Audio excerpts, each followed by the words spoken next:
بتا دیں کہ جو چیری بلاسم کہتے تھے عمران خان صاحب، شہباز شریف صاحب کو، آپ کو لگتا نہیں ہے کہ آپ وہ صورتحال بدل رہی ہے؟ کوئی صورتحال نہیں بدل رہی. چیری بلاسم میں اور مفرور نواز شریف میں گنڈا سنگھ اینڈ فتو سنگھ سیم سنگھ. جو عمران خان صاحب ہینڈلرز کہتے رہے اور نیوٹرلز کہتے رہے، اب خود ان کے ایکسٹینشن کے لیے کہہ رہے ہیں. جی سر، کیا پہلے خان صاحب نیوٹرلز اور ہینڈلر کہتے رہے، اب خود ایکسٹینشن کے لیے کہہ رہے ہیں، کیا کہیں گے؟ ایسا نہیں کہا. ذرا اس تقریر کو بڑا سنجیدگی سے اور بڑی گہرائی سے سنا جائے.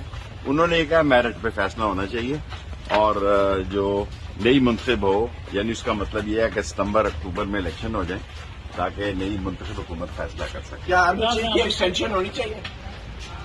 میرے سے بڑا سوال ہے. صاحب یہ بتائیں کہ جو مقدمات آج آپ کے خلاف درج ہو رہے ہیں، یہ آپ کی حکومت میں آپ کے مخالفین کے خلاف بھی درج ہوتے تھے، وہ غلط ہوتے تھے؟ اگر ایک مقدمہ ٹھہر جائیں سارا مٹ گیا.